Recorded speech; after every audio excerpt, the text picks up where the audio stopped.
If you haven't already bought Remnant 2 and bought into the early access period, then this video is for you. I'm just going to go over the fundamentals of the game quickly, what I like about it, what I don't like about it, and again, I'm going to make it quick so I don't waste too much of your time. Let's just get into it. Keeping in mind that I went into this game having never played a Souls game or the previous Remnant game, and obviously this is being sold to me as Dark Souls with guns. So yeah, I thought that was important to mention because I'm very fresh to, not super fresh, but pretty fresh to this kind of genre of super difficult game with rolling to dodge as a kind of core mechanic. It's not super fresh, but it's fresh enough to me to be a little bit skeptical about going into it. I want to go over my issues with the game first and have the negativity just front loaded at the start of the video, and then we can go into the positives later on, and we'll end on a positive note too. But I'm just going to go over the three main issues I have with this game right now. The first issue I have with Remnant 2, and it's an issue I have with modern gaming as a whole, forced anti-aliasing / temporal anti-aliasing, forced TAA. If you don't know what forced AA does or what TAA is, then go over to the r/fuck TAA subreddit. I highly recommend you go check that out, especially if you don't like modern games being super blurry. It's the anti-aliasing being forced that does it. And yeah, go to that subreddit. They have fixes for all the different games that have forced TAA. So Cyberpunk was my first experience with it, and I hated how blurry that game looked, especially for how beautiful it was. Remnant 2 has forced anti-aliasing as well. Luckily, in most games, it's something that I can get over nowadays, although I don't want to have to get over it. I like having an option to turn anti-aliasing off. I know that for some people it doesn't bother them, but it is seriously a problem for me. Like, this isn't something that I'm just whining about for no reason. I don't like the way the game looks. Forced anti-aliasing makes the game look blurry to me, especially TAA, which is not the highest quality of anti-aliasing. It makes it look blurry. It's not fun to look at. It ruins the visual. So this is definitely a problem for me. That isn't just a whiny one-off complaint. This is a serious issue, especially with it being so prominent in modern gaming. I just hate it. I go into games expecting it to be there now, but I hate that it's there anyway. And anti-aliasing, I don't know if TAA messes with performance, but obviously turning off anti-aliasing in other games will increase your performance, so I don't know if that's the case here. If I was to remove TAA, whether my performance would increase. I just don't know too much about it. All I know is that I hate it. It's in Remnant 2, and I hope that eventually it goes away. And that leads me nicely into the performance. And right now, the performance is incredibly dodgy. There are some areas where I will have terrible FPS, and there are some areas where I will have decent FPS. My PC isn't the greatest, it's not super up to date, but the performance I'm getting is definitely not the performance I should be getting, especially when I'm using upscaling. And so the devs have said that they designed the game around upscaling, and yet the performance with upscaling is still very dodgy for me. I have everything on low. Using upscaling, performance is still not the best. And I will put a note here saying that day one patch should fix performance, hopefully. Obviously, we're being very hopeful with that, but right now performance is quite dodgy, so I would just be super aware of that. Although again, day one patches, hopefully they fix the performance with the day one patch, and we can be hopeful for that. And the other thing that hopefully a day one patch will fix as well is the crashes. That's my third issue. I have lost maybe not hours of progress yet, but definitely minutes of progress to crashes.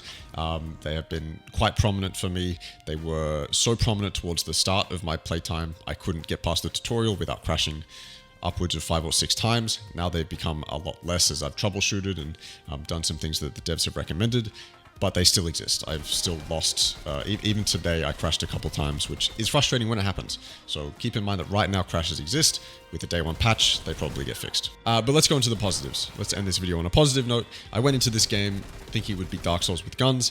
That's pretty damn similar to what I got, and I'm happy that that's what I got as well. I'm pissed off that I'm playing this on the first difficulty, the survivor difficulty, because I think I could have handled 1 or 2 difficulties higher.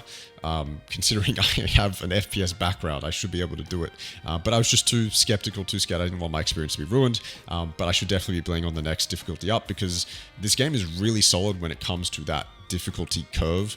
When I fight bosses, I notice the difficulty. I know that I have to be aware of dodging and things like that. So even if on survivor difficulty the enemies are spongier, I still take a lot of damage, so I have to be careful, and that's great. I got sold on Dark Souls with guns. That's what I got, and I'm enjoying it so far. I'm not going to go super in depth because I haven't played enough to go super in depth, so I'm just going to give you my impressions of the things that I can speak about. But it's impossible for me to have an idea of how everything in the game synergizes just yet. I just don't have that much playtime yet. Shooting in a game like this, fundamentally, it is incredibly important. How it sounds, how it plays out, how it feels, what do the guns feel like to use? This is very, very near perfection for me. The guns feel very, very crunchy, is a weird way to describe it, I know, but it kind of fits. The impacts have weight to them. It's just a good impact. When your bullets hit the enemies, it feels good. The hit markers, the numbers, the whole design around the shooting concept is really solid. The recoil feels appropriate as well. It's just really well done. I have to praise the shooting. Going into it again, this is a part that I was skeptical of because this isn't a game that I don't know, I just didn't think that they would be able to ace the shooting. That's not the case. They've aced the shooting. It feels great. And the melee attacks as well. The melee attacks feel phenomenal. They have such an incredible impact to them when you whack an enemy. It is so satisfying. So that's fantastic.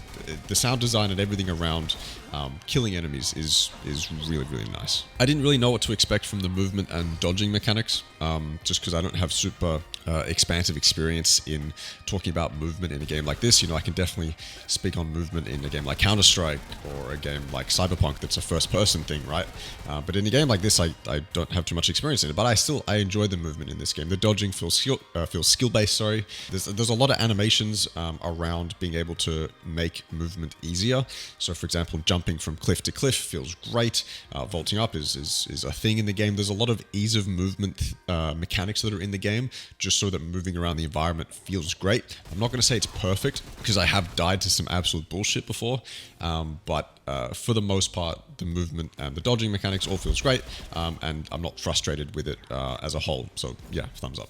And I haven't gone super in depth with progression, but what I have seen from the progression so far, and I have about 9 hours of playtime so far, what I have seen from the progression is a lot of it. Replayability, obviously, there's going to be a lot to grind for, a lot of min-maxing, and that's what you want out of a game like this. And from what I've seen about how the game works fundamentally as well, when it comes to adventuring around the different worlds and going through the campaign, it's going to be very replayable. So I think I've just scratched the surface with progression. There's a lot of customization with the weapons, and a lot of the weapon mods are really diverse. There's a lot of very specific, kind of unique, creative weapon mods and things like that I've been really impressed with. And so yeah, I think there's a ton of progression to get through, and I know from watching other streamers who've been playing this that there's still more progression for me to get through, which means there's going to be a ton for you to get through as well. So yeah, definitely happy with that. And as for the story so far, I have skipped all of it. I don't care about the story. The story's not important to me. Maybe if I had paid attention to it, I would have enjoyed it, but I just haven't. Just in a game like this, that's just not important to me. So I've skipped over it entirely. So if you care about that, then I'm sorry, but I can't speak on the story. Besides the issues I mentioned at the front of the video that weigh this game down a bit for me, but not too much. Besides those issues, this game fundamentally is incredibly solid. I didn't have this game on my wish list when I started this year, but I definitely should have. This is something that I should have been excited for, and I'm happy that it's been delivered on. And obviously a day one patch is going to solve a lot of issues, and as DLCs get released, more replayability is going to come in, and I can just see this game getting better and better and better. And so far it seems like the devs are quite transparent. Again, they posted a whole thing on Reddit about helping players with the issues they're currently having. So they seem like they care, they seem very transparent, and that's obviously just a fantastic sign. So I'm really enjoying this game so far. If you haven't bought into the early access period and you're wondering whether or not this is a game you should try out, and it looks like it's something that you might be interested in, first wait for that day one patch, I'd say. If the issues aren't fixed yet, and the issues I mentioned at the front of the video, if they are things that you care about and they're not fixed, I know the TAA is not going to get fixed, but if the performance and the crashes aren't fixed on the day one patch, then you can hold off for a bit. But again, fundamentally, with everything that does work within the game, it's incredible. I'm really enjoying it. So yeah, with that said, thank you very much for watching. Appreciate it, and see you later.